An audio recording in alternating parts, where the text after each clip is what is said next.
I grew up in the wealthy suburbs of San Francisco, California. When I was 6 years old, I was a carefree child with a happy, loving family of 4 and a 14-year-old black lab named Casey. My childhood was extremely wonderful. I was blessed to live only 15 minutes from my entire family. I am talking grandparents, aunts, uncles, cousins, and even my great-grandparents only lived 15 minutes away from me. So to say the least, our family gatherings were extremely hectic. As a result of living so close to my entire family, I became really individually close with each and every one of them. In fact, my earliest memories are those of giant family dinners and playdates with my older cousins. I was just starting kindergarten at the time, and my entire life up to that point was influenced by my cousins. All I wanted was to be a big kid and do big kid things just like they did, even though personally at the time, being a big kid meant having a sleepover with someone that I wasn't related to. One night, my dad brought my sister and I downstairs and announced to us that we would be spending the night at my cousin's house. I was floored. My 6-year-old self sprinted up the stairs, no questions asked, took out a big bag and packed it with Barbies, toys, practically anything I could think of to impress my 10-year-old cousins. About 15 minutes later, I came rushing back down the stairs. My dad was standing in our living room waiting for my sister and I. He looked at us intently and told us to say goodbye to Casey. At the time, my 6-year-old self was so unaware of the situations going on around me that I looked at him, laughed, and said, "No, Dad, I'll see you tomorrow. I'll be in the car." And with that, I ran out the front door. I sat in the car for a few minutes, impatiently waiting for my sister to say goodbye to Casey. Finally, my sister and my father joined me in the car, and we headed over to my aunt's house. That night, it was perfect for me. I had everything I wanted right in front of me, but little did I know I was in for a really rude awakening. The next morning, my mom came to pick my sister and I up. It was obvious, even to me at the time, that she had been crying, so I asked her what was wrong. She told me that Casey died in her sleep that night. The reality of the situation was that Casey was old, so old in fact that she was having constant accidents in the house, problems eating, and obviously just living miserably. However, I was so self-involved that I was completely ignorant to the pain that she was in. To be honest, I didn't even notice.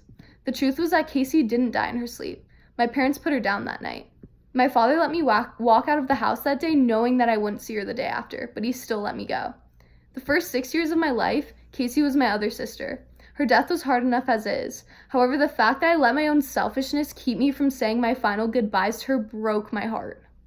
The lesson I learned that day is perfectly represented by the words of best-selling American author O.G. Mandino. Quote, "Beginning today, treat everyone you meet as if they were going to be dead by midnight. Extend to them all the care, kindness, and understanding you can muster, and do it with no thought of any reward.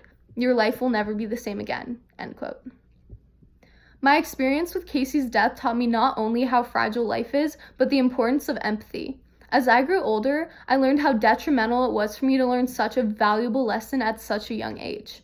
Growing up in America, it is really easy to be caught up in the superficial things. For me, with every passing year of public school, I found an exponential decay in the enthusiasm of my peers.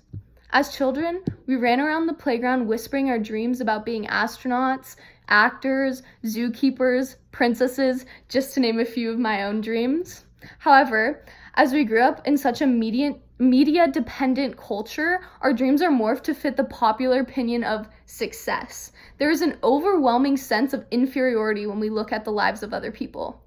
I've experienced this firsthand when I allowed my life to revolve around the sole purpose of being the embodiment of my older cousins. The definition of empathy, according to Google Dictionary, is the ability to understand and share the feelings of another. However, we live in an era where we convert our empathy into jealousy. With the rise of technology in American culture, our society has established unrealistic stereotypes for what an individual should be, based on popularity and the media. This unnecessary want for everybody to become anyone else leads us to lose ourselves completely. I found myself taking the things that brought my life purpose for granted, and in doing so, I ironically lost the very things that brought me purpose. I believe we could all benefit from a serious reality check these days.